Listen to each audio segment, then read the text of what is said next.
Hello and welcome back to another video, and today we are going to be talking about the whole controversy with this BetterHelp situation. Now, after all this has went down so far with people talking about it and the situations with YouTubers, and I'm 100% sure that this is going to go mainstream 100%. And I really don't want this to affect YouTubers, because if YouTube makes a change about sponsorships and it makes it harder for everybody else on the site, we're all screwed. I hope you understand that, right? Because sponsorships give people more money than YouTube ad revenue. It's a fact. You can ask people that actually gotten sponsorships, because you know I haven't. What I actually want to talk about is that all these clips I'm actually going to be showing you, they're just being used for context. And yes, I know it's a little meme from, it's a disclaimer from Shane Dawson's documentary, but seriously, I'm not going to shame anybody. I don't want you guys to go and out of your way and just start hating on these people for what they have done and the whole situation with BetterHelp. So let's get into this. To start this whole thing off, how did BetterHelp get here anyways? It was pretty much YouTubers promoting it, and there has been hundreds and hundreds of YouTubers who have been promoting BetterHelp in their videos. Now you might be asking, what is BetterHelp? Can you explain it? Yes, I will. I'll explain it.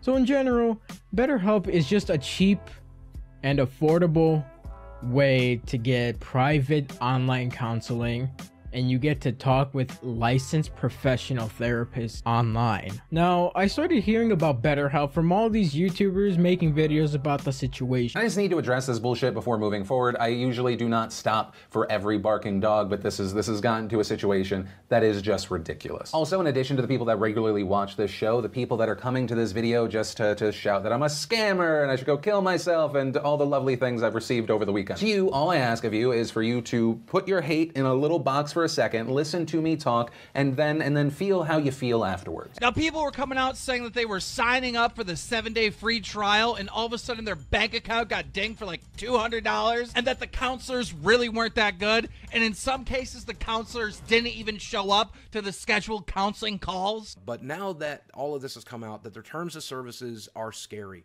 and bad, and a lot of people are concerned about it. And some of the stuff I've heard, maybe they're storing my data, the stuff I said, the things I said on the phone call, makes me very, very concerned. I'm still using the service because at this point, it's helpful to me.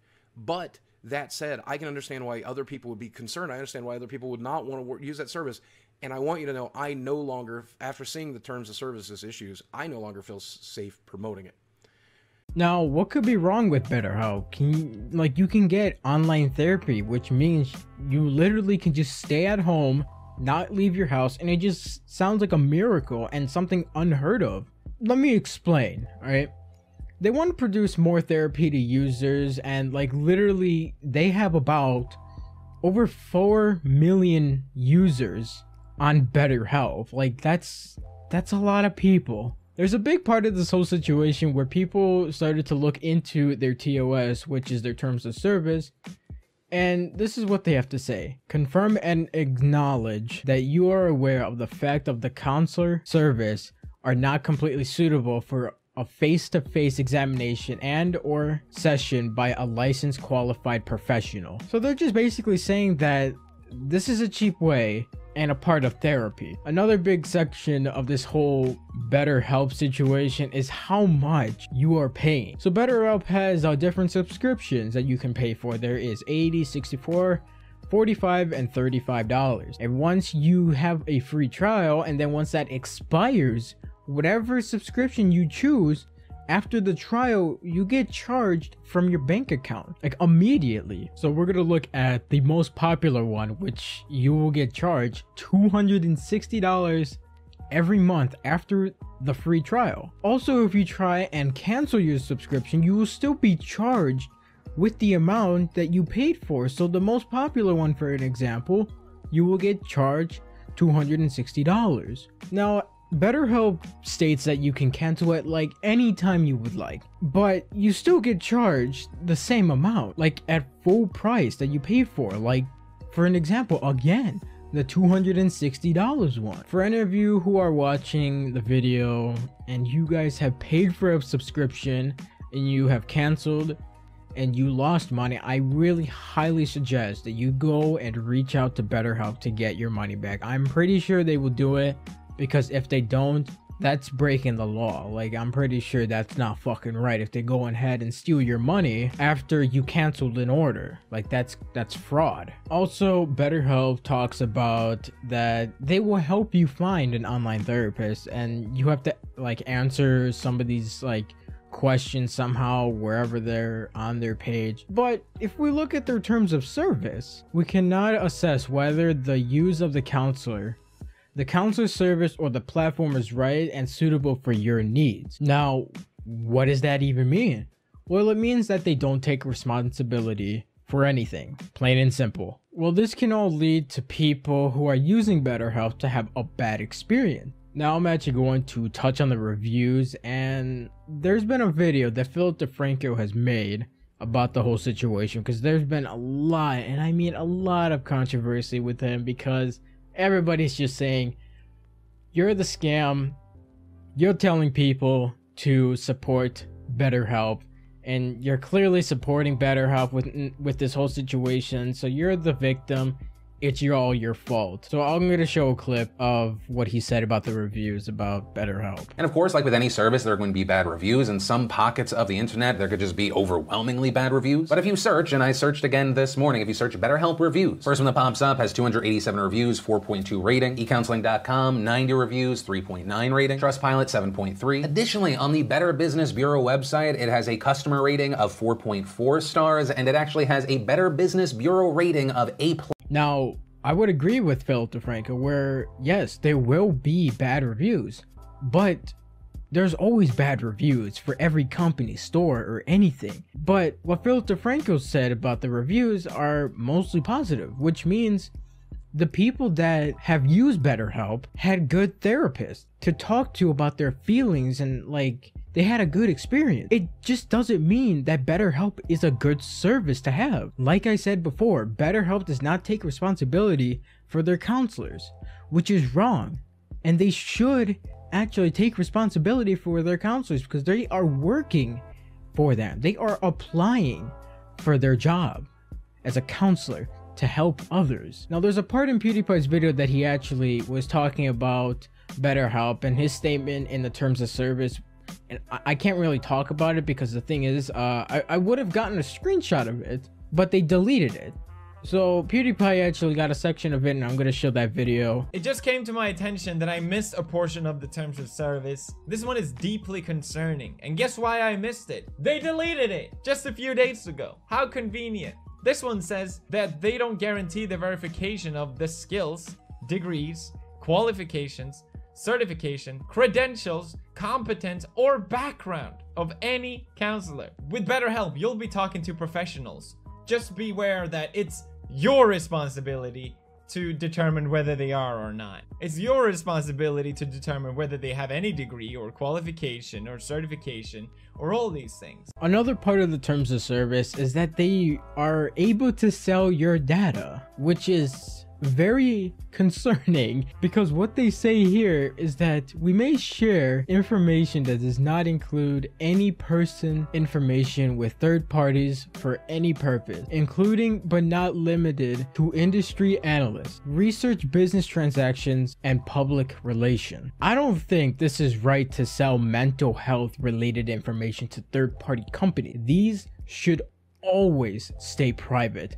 These should never be public to the people. Even to companies, they should always stay with the company that is supporting that person. Most of the people that have used this app probably never read to the terms of service, because if they are able to sell your data to third-party companies, that's scary, because those companies now know who you are and what you have. That should always stay private for the person you are talking to. Now, I'm going to go back to the money situation, because this is still a big point, and it has been confirmed by YouTubers that they have been paid from BetterHelp. where like anybody can click on their affiliate links and they can get paid to like $100, $200 to $300 per person that clicks that link. If you have a large fan base and they just start clicking on the link and like you are like, oh my god, I'm helping so many people, but then you look at your bank account and you're getting $100, $200, $300 per sign up, that's a lot of money. And I'm gonna give an example to this. So if we have about 500 people, 1,000 people that have clicked on the link, and every YouTuber gets paid about $100, $200, $300, so we'll just say about $200 per person that signs up. And if we take 500 and 200, multiply it, $100,000. That person has literally made $100,000 for the amount of people that click that link. That's insane. That's not right. You literally you should not be making that much money off of just people clicking a link. Like, sure, it's promotion, yeah, but the company already pays you for promoting the app or the site or anything.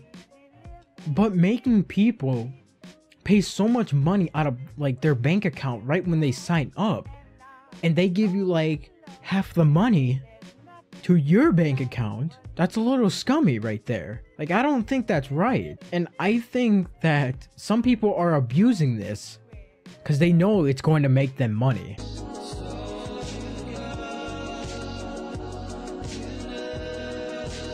Now, to summarize this whole thing, this whole topic has literally gotten out of hand.